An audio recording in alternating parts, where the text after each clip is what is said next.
Welcome back to the David Pakman Show. Welcome to the bonus show.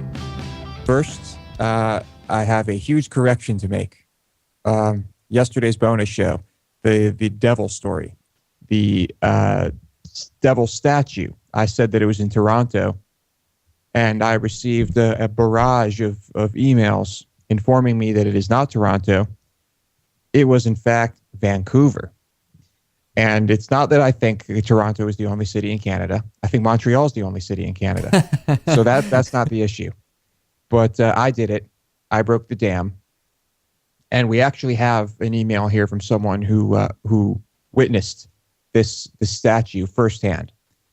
Kim wrote in, and I don't know if she wanted me to read her email, but if you send me emails, anything goes. I can do whatever I want with them. Kim says, I witnessed the statue with my own two eyes because it was put up in my neighborhood, East Van.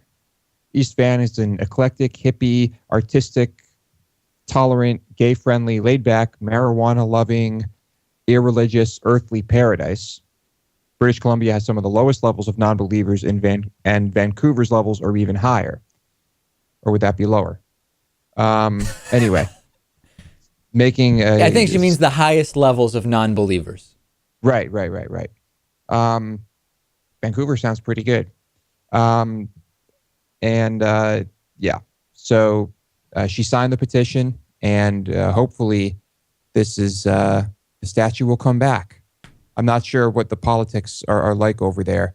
I'm sure there will be plenty of people who would get a kick out of seeing the statue, but I'm sure there'll be plenty of people who don't want their kids seeing a huge red wang. But we shall see. Keep us updated as to what happens on that, because I am curious.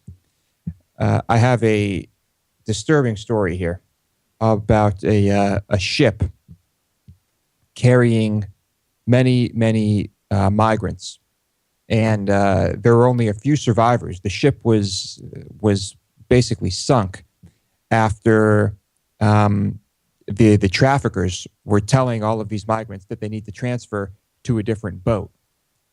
And it is believed that about 500 people are dead. The boat was in Malta. And the ship was rammed by another boat. I mean, I guess the idea was that was intentional and they wanted to bring it down. But, and the boat was full of people from all over the place. Did you hear about this? I did hear about it. Yeah, I saw a few articles about it. It's an incredible story. I don't know why it didn't get more coverage than what it did receive. It's just an unbelievable story. It's I was stunned when I read it. And I guess this is a huge problem. Yeah. I mean, not just this individual incident. I mean, I guess this is the type of thing. This type of thing is really not that uncommon, where boats full of these migrants will just sink and people will disappear.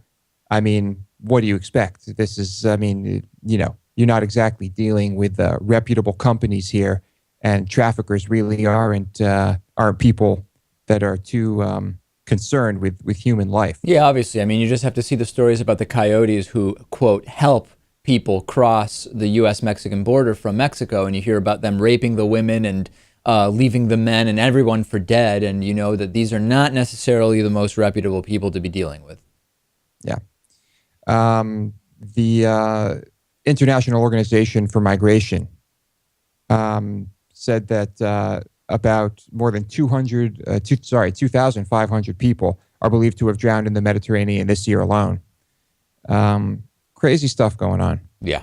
Of course, yeah. This boat, I guess, had people from some Middle Eastern countries, from Somalia, people from all over the place. But, yeah, very sad. And, truly a sad state of affairs. Yeah, rough stuff. Here's another sad story. Perhaps not as sad, but this is a story that has been picking up a lot of traction. We've talked about Minecraft on the bonus show, I think on the bonus show, probably not on the regular show, but Minecraft, if you don't know what it is It's a video game that became incredibly popular. Um, it's like very blocky. You just kind of, it's like Legos. It's like video game Legos. I don't know how else to describe it, but that's essentially what it is. And Microsoft has announced, well, there has been an announcement that Microsoft is buying Minecraft for $2.5 billion. And it has been downloaded more than 100 million times on the PC in the past 5 years, and is the most popular game on Microsoft's the Xbox. What's like the Xbox? Whatever. It's an online community for Xbox. I don't know how else to describe that. A lot of people are very upset about this. I don't like it because I think that Microsoft has been fucking things up for a very long time and just has a tendency to do terrible things with products that have incredible potential. And I guess the founder of this company never really intended for this to take off the way it did, and has basically in the past made comments that he never wanted anything like this to happen. Right, but then you dangle 2.5 billion in front of someone's face, and things can change, right? Well, that's okay. Maybe that's why. But I guess just the fame of this and the pressure really got to him, and he didn't want to deal with it anymore. It's incredible to me how popular Minecraft has become. And because I was reading so much about it, I decided a couple years ago to download it and install it and kind of check it out. I doubt I was playing it the right way. I don't know, Lewis, I don't know if you've tried Minecraft at all. I've played it extensively. You have played it extensively. Okay, yes. So what I did was I just connected to a world where it was just me. In other words, I don't know if you can play in worlds where you're working collaboratively with others. You can. And it was just me, and I just kind of tried to build shelter for the night, which I think is like the first thing it tells you to do. And, you know, it was okay. I think once my character died, the second time through, I made it through the night. It didn't seem that fun, but then I see tons of stuff online about people working collaboratively to replicate famous structures within Minecraft. Is it just a survival game, or is there a version of it where you're kind of against someone? There really is no right way to play the game. I mean, there is the survival element if you are playing on a server where you include the monsters. There is also a kind of a thing you can do where you travel to some place and you fight a boss and you kind of win. You can do that as well. But what a lot of people do is just kind of mess around and build stuff. So you can really do whatever you want. What did you do when you played the game? Yeah, just build stuff, dig, and build ridiculous things. But it's very time consuming. But that's what fun. It seemed to me. I mean, I played it for about an hour, and I essentially did nothing. I think I dug out a couple holes, I farmed, harvested some wood, and then built some boxes and a fire or something like that. Yeah. It's for me, it's kind of like meditation. It's just kind of like mindless nonsense, and it's very relaxing for me. Well, we'll see what happens to the game as a result of the buyout. Nothing good, I'll tell you that. Because those founders, right, they're leaving. They're not staying attached to this, and so it's in the hands of Microsoft, and that is a terrible, terrible thing because Microsoft is complete shit. And I hate Microsoft, and I hate the fact that I have to use Windows. Well, listen, I agree with you that but just about all Microsoft software is really buggy, particularly the operating systems. However, I still believe that Microsoft Word is an incredible piece of software, and I never have issues with the Microsoft Office suite.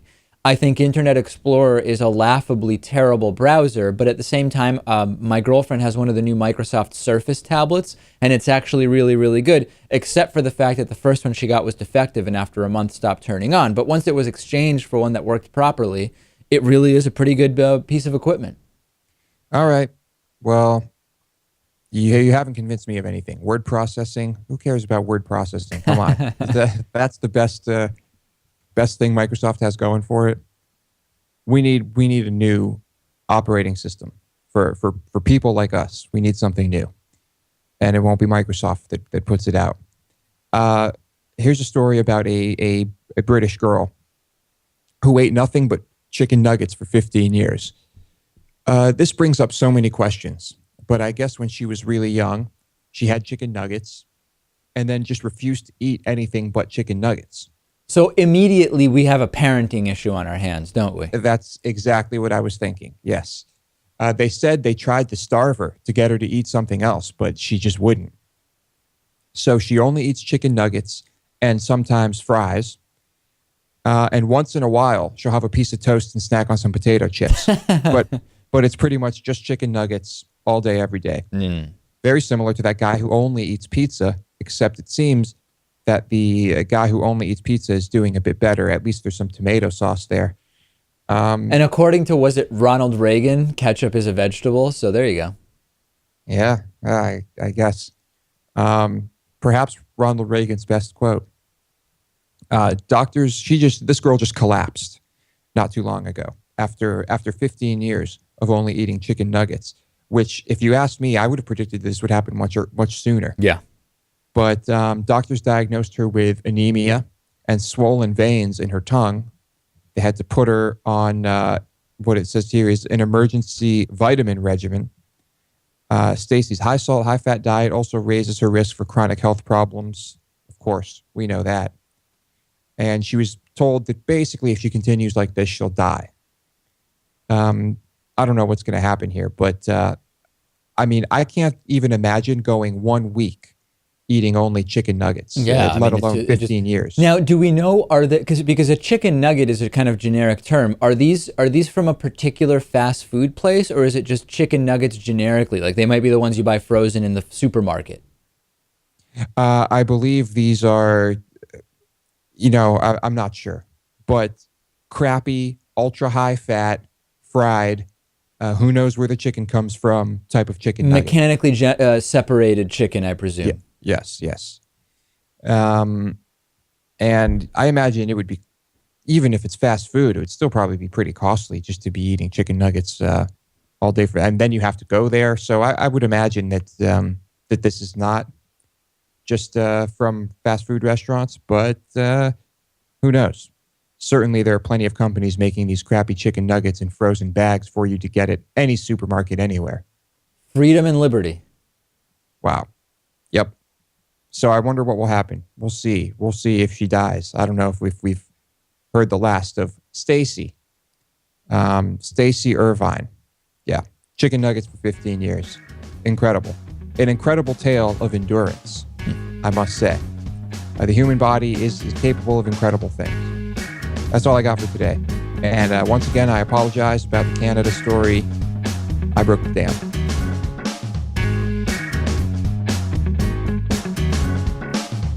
The David Pakman Show at davidpakman.com.